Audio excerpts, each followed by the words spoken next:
morning. What a great day for us to be together as we celebrate certainly Mother's Day and honor our moms. And also what I want to do, we're in the middle of a series we're calling Radical. We're exploring the activity of the gospel. What does it mean? What should our faith, our belief in the gospel, our trust in the gospel, what should it mean to the way we arrange and live our lives? And we're talking about this idea that the language of love is that we serve, we give ourselves on behalf of other people. And the challenge, in this isn't to find the needs that need to be met, but it's really to be the kind of people for us to be full enough so we can freely give of ourselves. I want to take this kind of point in this season.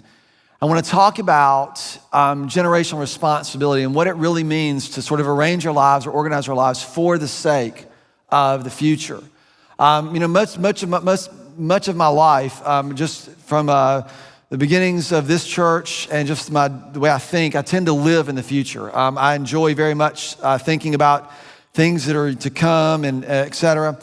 But in this season of my life, I've been thinking a lot about where we've been. This coming October, we will celebrate 24 years as a church. I've been here all 24 years, which is pretty crazy to think about.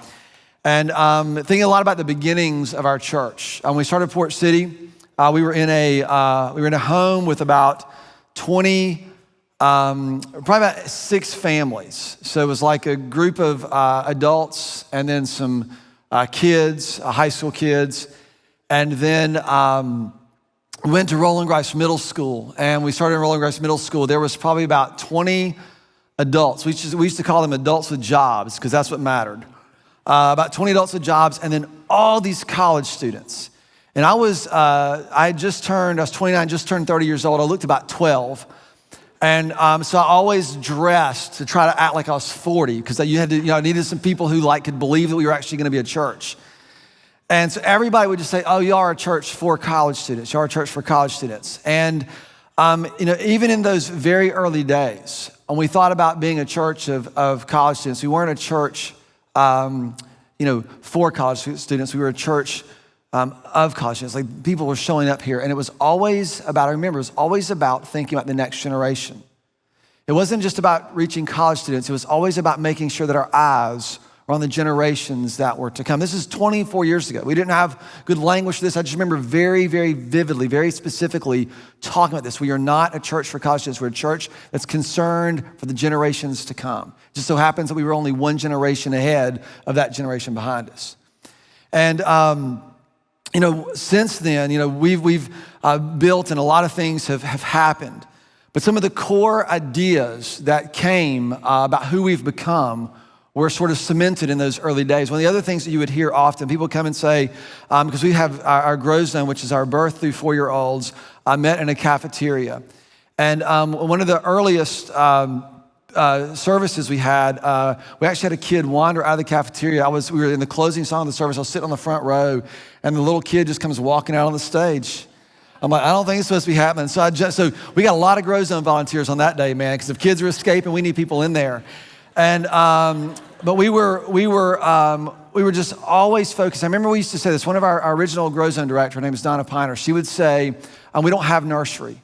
We don't have nursery." She was an education major. She was a teacher, and she would say, "We don't have nursery." She said, "Do you realize that birth through 4 years old is the single most developmental season of a human being? There is no point in a human's life where they're going to develop faster and more than in those first 4 years of their lives. And we get a chance to invest in that. We are not nursery.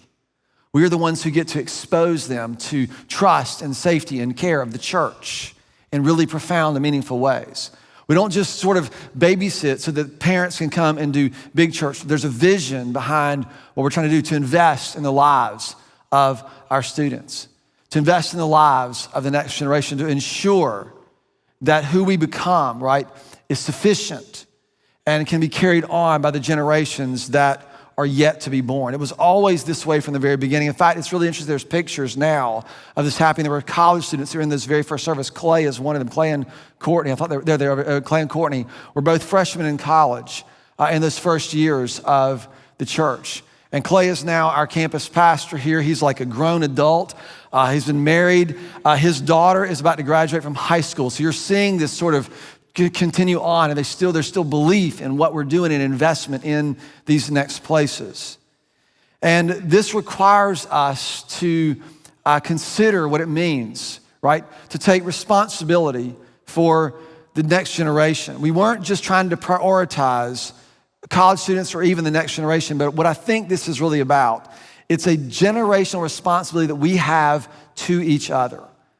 One of the things that we have said over the last few weeks is that the foundation of God's love, right? Who he is and his image and all those things encompassed in his love is the only foundation that is sufficient for the fullness of the human experience, for us to become. And God's love has as an image bearing, it has a picture to it, and it's generational. God's love is expressed, and it has a generational expression, and it requires generational responsibility. And this is something that I think in our culture has just gotten lost. And it's something that we hold as a core tenet of what we believe and how we've operated. And it's more essential today than I think it's ever been. And so I want for us to get some vision for this and to consider some things about this and how we develop leaders and develop people and what it means for you and for your leadership and for your influence to become important, what's happening in our church, no matter how old you are. As people age, right, we get afraid that we're gonna become less and less relevant. And I get it. That's actually true. And so we've got to find ways to honor and to hold purpose and to allow the investments and the wisdom and all the experience of the generations ahead of us to impact and make a difference. And we have to make sure that as younger generations that we're learning from the older generations. There are things we need to learn. One of the things that we have been saying is, right, we want to prepare our church for the next generation. The next generation does things differently than our generation and your generation, perhaps if you're older than me, has done. We have to prepare our church to handle all those things and all those different perspectives and all the different ways of doing things to come into the church. But we also have to prepare the next generation for the church. There are things the next generation you guys need to learn from us. There's wisdom that we've gained and things that we've done, and there's a culture that you're stepping into and we want you to be responsible for it. But it requires both of these things to happen, to cooperate together. And so one of my favorite kind of images of leadership development is this. I want to put this picture on the screen. This is one of the best pictures of leadership development I can find. You can put that picture up there. I think we'll have it. Maybe? It's the drums. There we go. This has been a very nostalgic week for me. My oldest daughter celebrates her first Mother's Day. Our grandbaby's about to be 1 year old. It has been the most fun watching her and Carson, Madison and Carson, just be parents and all of that. And this is my youngest daughter, Michaela. And she graduated, she's the one in the middle in charge, in case you can't tell. But she graduated with her master's degree yesterday from UNCW, so we are done with the college years. And I think she's gonna correct me after this, but I think she was probably 6 in this picture with the cool Uggs and the big hair bow. And she is 6 years old, maybe 7, volunteering in Grow Zone. So these are all like 4-year-olds. And if you look at them closely, they are all in. And she is in charge. She still does this to this day. And this is the picture because, listen, at 7, 6 years old, she doesn't know everything that she needs to know to do all the things that she needs to do, but she knows enough to invest in the people that are right behind her. And all of a sudden you have a person who learns to grow that all you have to do is to sort of take what you have and begin to offer it for the sake of other people. And that's how you grow, and that's how you learn, and that's how leaders are developed. It's what discipleship actually is. It's not about getting your cup. It's just about having your cup full enough to give to somebody else. It's about learning how to live fully so we can just offer what we have to somebody else. And this has been the picture of what our church has been throughout the whole time. There were things when I was 29 years old, 30 years old, I did not know. I did not understand, did not have, but somehow you just keep offering and somehow God keeps filling. And before you know it, you find there's this a sufficiency, not only a sufficiency in me, but a sufficiency in us. And if you were to walk in, I don't know if you've noticed this, but in all of our facilities where Leland is out of the ground, I don't know if you've seen the pictures or not, we'll show this in a couple weeks, but Leland, the building in Leland is up out of the ground. They're starting in on the interior. It's really incredible. But 2/3 of the spaces in this building and our building in Leland are devoted to children and students. There's a reason for that. Everything that we have done is targeted, right, to continue to make sure we build. And what if you were to walk through any of our ministries, from our Grow Zone, Tsunami, Treasure Island, Ripple Effect, Overflow, what you will find is a lot of students involved in all of these ministries. And this is a great thing, and they carry enormous responsibility in what they do. And what we need, right, we need people who are older, people who've been on the earth for a while, who have some wisdom and experience, to be there with them. And people say all the time, oh, you gotta be really, I'm not cool enough to be in Ripple Effect. I'm not cool enough to be in Tsunami. I told my kids they were growing up, I was cool long before you were here. You don't get to tell me what cool is or not cool, right? And so we just inject cool onto them, and they'll catch up one day. But it's a myth. You don't have to be cool. What you need to be is you need to be present. Show up. What you do when you show up is you carry, right? You buttress. You help to shoulder responsibility, and you share an experience together. Most of what my kids have experienced at this church, the programs have been great, all the things have been great, but most of it has been the shared experience with people who are older than them. Small group leaders that they had in middle school in those critical years, right? Someone who was an adult in their Grow Zone room so she could sit there and be in charge, right? But was helping and buttressing and shouldering, helping her carry responsibility that she couldn't yet really fully carry. We had a guy a couple of months ago, he's like, hey man, I wanna work in Grow Zone, I can't get on the floor like I used to. It's like, no, we need your wisdom, we need your presence, we need you there shouldering and buttressing. All these things matter in developing and ensuring the next generation. I wanna read this passage to you. This comes from Deuteronomy chapter 6, as the Israelites are about to prepare to go on the promised land. They're getting ready to take this next season. And this is Moses instructing, this is God's instructions for this people as they prepare to acclimate into a new way of life. And so Deuteronomy chapter 6, this is one of the places where my personal vision for my family and what came to be what I believe the vision for a family is, and now really is expanded out to our church. But this is Deuteronomy chapter 6, verses 1-3. And Moses has gotten this group together and he's giving these commands. And he says, these are the commands, the decrees and the laws of the Lord, that the Lord your God has directed me to teach you to observe in the land that you are crossing the Jordan to possess. So this is what you need to know. And here's why you need to know it, verse 2. So that you and your children and their children after them may fear the Lord as long as you live, by keeping all of his decrees and commands that I give you, and so that you may enjoy a long life. Did you catch that? The reason this is important, so that your children and their children will get this.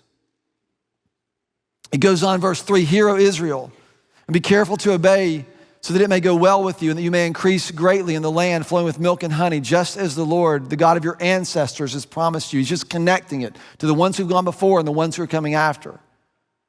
So I began to noodle on this. When my kids were very small, I tried to get a vision for this. And this passage is where my personal conviction came from, that the family ensures that my children's children will know God as God. And my children's children, you realize where the fulfillment of my effectiveness lies. It's not in my kids, it's in my grandkids. And it's not just mom and dad and 2.5 kids, right? That's not even the norm anymore. That's decreasing in our culture. And what we have to begin to think about, this is about us as a church. The success of our church isn't how big we are, how we do in the next 6 months or 12 months or 2 years or when I retire. The effectiveness of our church will be realized 2 generations from now. We have to have vision for that. It's a much longer, a much slower, a much more intricate way of thinking about things, but this is what I believe, and this is how we are gonna operate as a church, that our effectiveness is going to be realized after I am gone, after most of us who are my age and up are not here, 2 generations from us. The kids in Grow Zone, right? What they are doing with what has been built in these places. That's where our real effectiveness will be measured. Which means we got to invest. There's a lot of things that have to happen. This is dependence. This is allegiance. The language of our investment has to be cooperative. It has to be relational. Listen to how this unfolds and continues to unfold in Deuteronomy 6. Start picking it back up in verse 4. This is one of their sort of core mantras that they would say and recite. They would roll it up on little scrolls and they would do different things that you'll hear in this passage. Verse 4, Deuteronomy chapter 6 is known in the Hebrew culture as the Shema, Jewish culture as the Shema. It's, Hear, O Israel, the Lord our God, the Lord is one. Love the Lord your God with all of your heart, with all of your soul, and with all of your strength. These commandments that I give you today, they're to be on your heart. Impress them on your children. This isn't passive. You work. You teach, you instruct, you think, you grow, you share. You impress them on your children. You talk about them when you're at home and when you are along the road and when you lie down and when you get up. This would be the normal course of your day. Make this normal. One of the things that I try to do when my kids were young is you just got to get very, very interested in all the things that are interesting. It's interesting. It's easy to bemoan the generations behind us. Well, they don't know music like we did, and they don't know this like we did, but you got to get interested. Have you seen Taylor Swift? They do know music like we did, right? It's pretty good. And so there's this sense that you have to continually learn and get really curious. One of my mantras for parenting was you got to be able to talk to your kids about anything so you can talk to them about everything. There's gonna come a day when you're gonna have to talk to your kids about the most awkward things, and that doesn't need to be the first conversation you have. You need to know about all the things they're thinking and feeling and wanting and dreaming. And when their friends are at your house, you sit on the floor and you ask them about their music and you get really curious. What I have found and where I'm at in my season of life today, I'm in meetings, a lot of meetings, and most of the meetings that I'm in, and we're working on the ones that aren't, but most of the meetings that I'm in have representatives of people in their 20s in there all the time. The interns at our church, college students, they inject perspective and wisdom into the way that we think and see and how we operate. These are extremely important to how we are. It's as you go, as the day-to-day course of your life unfolds. He says, take these commands, verse 8, tie them as symbols on your hands and bind them on your foreheads, write them on your doorframes. Don't forget them. When the Lord your God brings you into the land which he swore to his fathers, to Abraham, Isaac, and Jacob, to give to you, a land with large, flourishing cities. I love this. Flourishing cities that you did not build, houses filled with all kinds of good things that you did not provide, wells that you did not dig, and vineyards and olive groves that you did not plant. When you eat and you are satisfied, when you inherit all these great things from people who have given themselves before you, and you've eaten and been satisfied, do not forget where you came from. Do not forget that it was God who did this. All the things that we get to enjoy, all the things that we get to do are built on the sacrifices and the offerings of people who've come behind us and the faithfulness of God to his people and them to him. And so I just want to have this picture in our head, because one of the things that I think, then this is just the best way for us to draw this. As people continue to sort of bemoan this generation gap that we have, and you can call whatever generation it is, generation, whatever the one before, generation X, the generation Z, or whatever, all the different terms that we use, whichever one, whatever this gap is, everybody tries to figure out this. And what we do is we find someone cool in this generation and we go, hey, you cool generation dude, you be the person who leads that generation. You just sort of subcontract this to the next generation. And you can't do that. The language of this is you walk together and you talk together and you learn together, and it's cooperative and it's relational. And the way you solve the generation gap is by making sure that they overlap. If you're in this generation, you have to work to understand this generation. If you're in this generation, you have to work to understand this generation. The way you do that is by doing things together. By doing things together. And let me assure you, when you do things with people in the generation behind you, you can guarantee they will not do things the way that you would do it. We've been working on succession for a long time here at the church, and there's a lot of decisions and directions that are being made and shaped by a lot of younger leaders in our church. And let me assure you, they do not do it the way that I would do it. They do not make the same decisions that I would. That is very, very, very difficult. what I've learned is that most of the time they do it better. They love what is happening in their church. And they are as committed to their church as we are, right? That's the mindset. We have to keep, hammering this and driving this. It makes a profound difference. One of our children's pastor, Rich Biagini, was downtown, and they were out by a church that had recently closed. There was a sign, a plaque out there, and it talked about this vision for the future on this little plaque of this church that was now about to have its last service.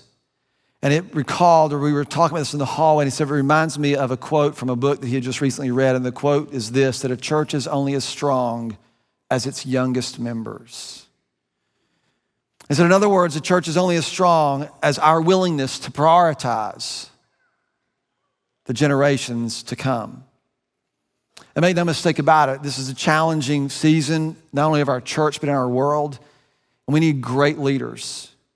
And so we have to start with great leaders. We need adults. We need some of you who have prowess and experience and leadership and concern in these places.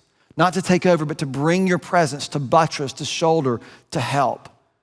We need every generation doing this on a consistent basis, because when multi-generations serve together, when we serve together, when we share, when we do this together, our mission, our vision becomes a tangible reality lived out within this particular place, or these places where we meet and gather and worship. But it also happens in our homes, and then it spills out beyond that into every sphere in our city, our region, and I believe around the world. And what we learn is we learn to shoulder the responsibility as we share the experience. And if you're here, I would just encourage you to get involved in some way. This is the fastest and easiest way for you to connect. I mentioned this a couple weeks ago. If you do that and you've been burned out or burned, we will support you, and it's a place for you to be surrounded and sort of held as you learn and how to trust. That's an important part, right? Part of this is we have to learn how to trust each other as we find a sense of shared responsibility. So I'm gonna invite Danny and Matt in New Bern and Leland to come up to your stages, and you guys are gonna have a chance to lead your congregations in your next steps. And thank you guys all so much for being with us today.